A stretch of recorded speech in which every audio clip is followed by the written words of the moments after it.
కానీ సార్ నిజంగా చూసుకుంటే ఇప్పుడు ఉన్నటువంటి విద్యార్థులకు అంతా కూడా ఇప్పుడు ఏదైతే నిరుద్యోగులంతా కూడా ముక్త కంఠంతో ఇప్పుడు ప్రభుత్వాన్ని వ్యతిరేకిస్తూ ఉన్నారు.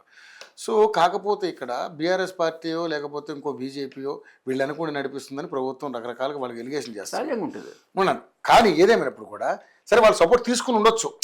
వీళ్ళు కూడా ఎవరో ఒకరు పార్టీ సపోర్ట్ ఉంటే కొంచెం బలంగా ఉంటుంది, ఎందుకంటే వాళ్ళు ప్రతిపక్షంలో ఉన్నారు కాబట్టి. కానీ నిజంగానే మీరు అన్నట్టుగా 2 లక్షల ఉద్యోగాలు సాధ్యం కానప్పుడు ఇలాంటి మాటలు చెప్పి ఎందుకు సార్ ఇంకా మోసం చేస్తారు జనాన్ని? అది ప్రభుత్వం మాటలు చెప్పకూడదు. ఈవెన్ విపక్షాలు కూడా అధికారంలో ఉన్నప్పుడు 2 లక్షలే ఇచ్చి 28 లక్షలు పట్టించుకోకుండా ఈ రోజు వాళ్ళకు నీకు ఎలక్షన్ అవసరాలు ఉన్నాయి కాబట్టి వాళ్ళు మళ్ళీ వాడుకునే ప్రయత్నం చేయడం ఏంటి? వాళ్ళకి కూడా తప్పే కదా. అంతే. ఆ 28 లక్షల మంది నీకు ఉన్నారని అప్పుడు తెలుసు. ఆ సమస్యను కనుక సీరియస్గా దాన్ని అటెండ్ చేసి ఉంటే, అందులో సగానికి సగం ఎంప్లాయ్మెంట్ ఇచ్చి ఉంటే వాళ్ళను ఒక ఎలక్షన్ మెటీరియల్ చూడకూడదు కదా.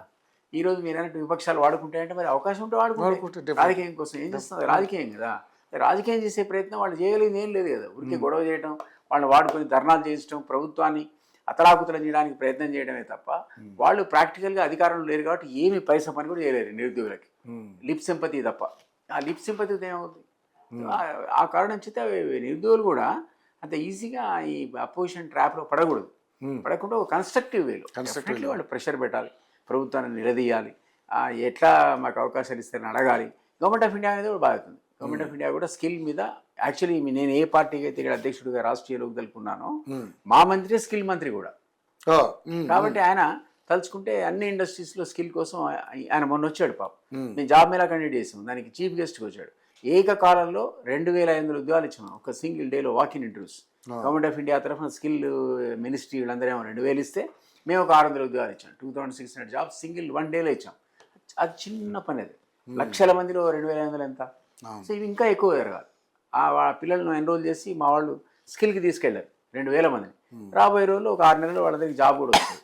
అది పెద్ద ఎత్తున జరగాలి. మేము ఓన్లీ ఒక సంస్థలాగా చేసాం తప్ప, చిన్న ఎక్స్పెరిమెంటే తప్ప, అది ప్రభుత్వ పరంగా చేస్తే లక్షల్లో వస్తాయి.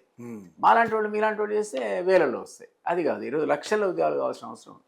ఓకే. కానీ ముఖ్యమంత్రి గారి దగ్గరే స్కిల్ మంత్రాలయం ఉంది, అది ఉంది. స్కిల్ మినిస్ట్రీ కూడా మినిస్ట్రీ కూడా ఆయన దగ్గర. కానీ సార్ ఇక్కడ మరి ఎడ్యుకేషన్ ఆయన దగ్గర ఉంది, స్కిల్ అయింది. కానీ ఏ ఒక్కరితో కూడా ఏదైతే నిరుద్యోగులతో మాట్లాడే కార్యక్రమం ముఖ్యమంత్రి గారు చేయట్లేదు. చేయాలి. సో వాళ్ళు ఆ ప్రెస్టేషన్ ఇంకా పెరిగిపోయినట్లేదు. చేయాలి. ఇప్పుడు సమస్య ఉందంటే ఎట్లా? సమస్య ఉంది లేకపోతే వేరే విషయం. సమస్య ఉన్నవాడు గొడవ చేస్తాడు.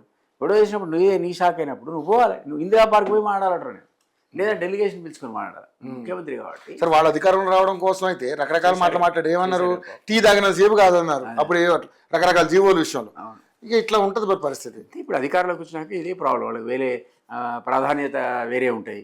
ఆ ప్రాధాన్యతలో ఇది పక్కకు పోతుంది. పక్కకు పోతే కాస్త 6 నెలలు ఆలస్యం అయితే వీళ్ళకి అన్యాయం జరుగుతుంది. పాపం ఆ పిల్లలకి ఏజ్ అయిపోతుంటుంది, స్కిల్ ఉండదు, జాబ్ లేదు, ప్రైవేట్ జాబ్ రాదు, గవర్నమెంట్ జాబ్ రాదు. ఏం చేయాలి ఆయన? సో అందుకే సోషల్ ప్రాబ్లం అవుతాడు అతను అని చెప్తున్నాడు. ఓకే.